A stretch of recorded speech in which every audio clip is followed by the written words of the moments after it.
I got caught committing the crime of standing in front of the open doors on the train. So as punishment, I was sentenced to 2 weeks of solitary confinement in the suburbs. I've been serving my sentence in Canton, a suburb in the Metro Detroit area.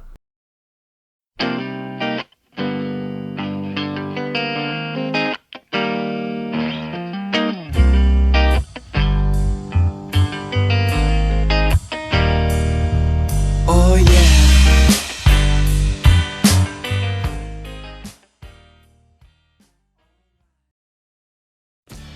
M153 is a highway in Michigan running from Superior Township all the way to the edge of Detroit.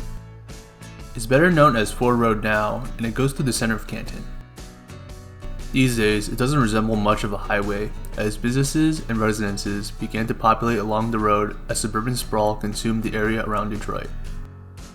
It is now what Chuck Marohn of Strongtown calls a strode.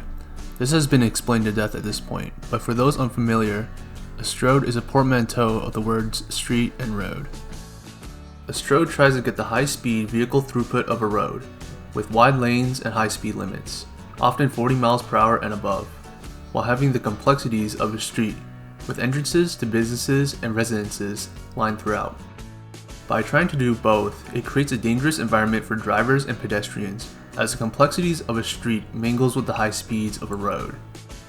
Any driver who's ever had to send out a left turn out from a parking lot onto Ford Road has felt the anxiety and frustration with this road design. The dangers are also reflected by the data too.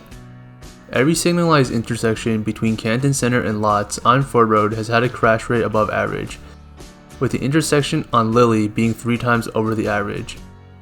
MDOT recognized this, so in partnership with Canton Township and Wayne County, they have planned for a road project to redesign Ford Road in Canton to reduce the number of crashes on the strode. The proposed project will be on Ford Road stretching from Sheldon Road to I-275. The biggest change is that the middle left turn lane will be converted into a boulevard in the project area. This removes left turns along Ford Road and left turns at the intersections in the area. Instead, the boulevard will sport Michigan lefts, a crossover lane which lets drivers make U-turns onto the traffic lanes flowing in the opposite direction. So drivers intending to make a left turn will need to use a crossover lane to do so. They will be placed throughout the area near intersections and large businesses. Haggerty Road will also get a crossover lane at the intersection on Ford. Some of the Michigan lefts will be double laned with a loon to give space for wide turning vehicles, light freight trucks to make the U-turn. These double-laned Michigan lefts will be near the intersections of Sheldon, Lilly, and Haggerty. The total width of the road will also be widened to accommodate these additions. The result from these changes will be an anticipated 35% overall reduction in vehicle crashes along this stretch of the corridor, with 37 and 38% reductions at the intersections of Haggerty and Lilly respectively. Using this information, I applied the crash reductions to those 2 specific intersections. Then I calculated the crash reduction rate of the rest of the intersections excluding those 2 to apply to the rest of the intersections. After applying the crash reductions, 5 out of the 7 intersections in the area will still have a crash rate above average, with the intersection at Lilly Road having an estimated crash rate of around 126% above average, which is over double the average. While this project is likely to decrease the number of collisions along the corridor, fundamentally it is still a strode, and will still be dangerous. So, what other approaches can we take into consideration to prioritize safety while being able to serve the area?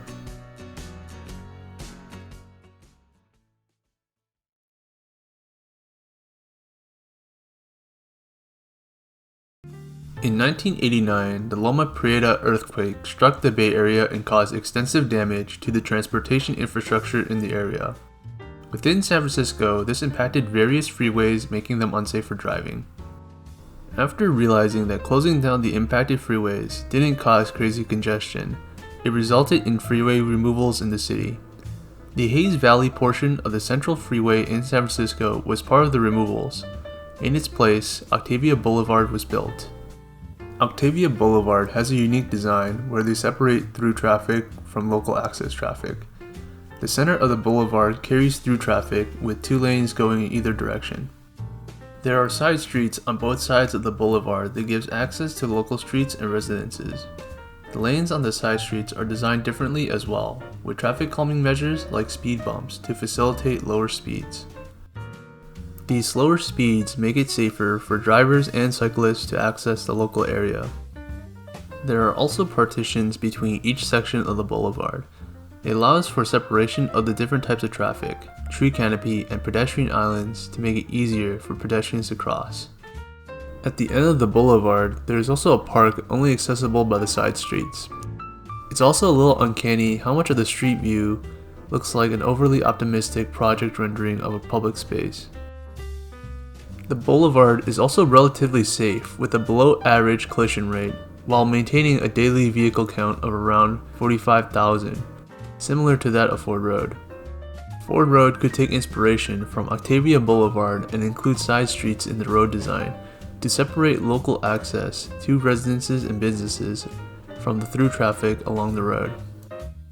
Canton's population has had pretty decent growth for decades, and with a population density of only around 2,700 people per square mile, it's a bit concerning that Ford Road has gotten to the point to warrant a redesign this quickly. How can we do better with consideration of population growth, increasing density, and traffic safety?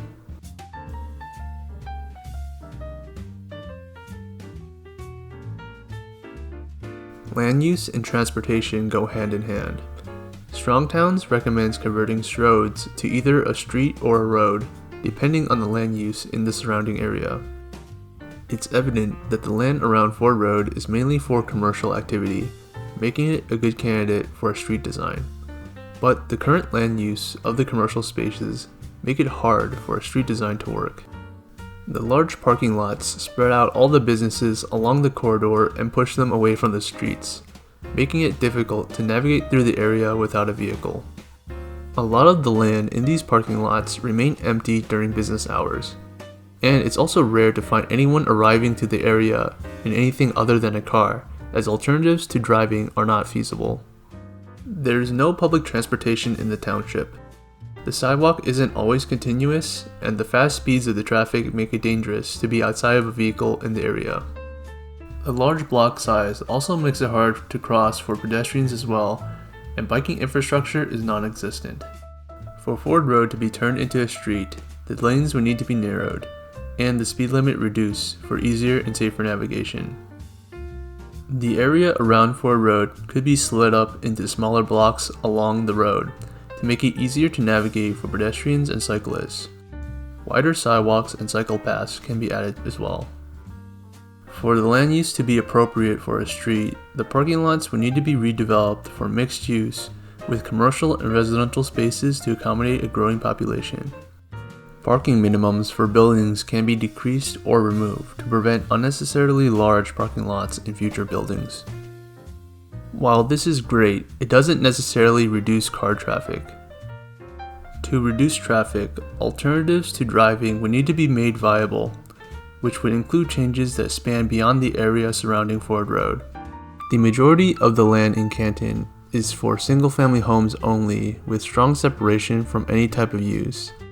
Zoning reform to allow for more office, commercial, multifamily housing, and mixed use throughout the township could bring residents closer to their destinations, making trips shorter. Redesigns to residential streets and arterials throughout the township would also make alternatives to driving like biking and walking easier. They would need to be traffic calm to make it easier to cross for anyone outside of a vehicle, with safe mid-block crossings added on roads with large block sizes. Any gaps in the sidewalk network would need to be filled as well. Within residential neighborhoods, adding paths to connect sidewalks on disjointed cul-de-sacs and circuitous streets will shorten the distance pedestrians and cyclists will need to travel. Creating a multi-use trail network within Canton would also make walking or cycling more practical by connecting homes and destinations together with a continuous path. To make public transportation feasible, destinations and dense residences like offices, retails, apartments, and recreational spaces would need to exist, so they can be connected to each other by transit. The transit would also need to be competitive with driving by having its own right-of-way on busy streets.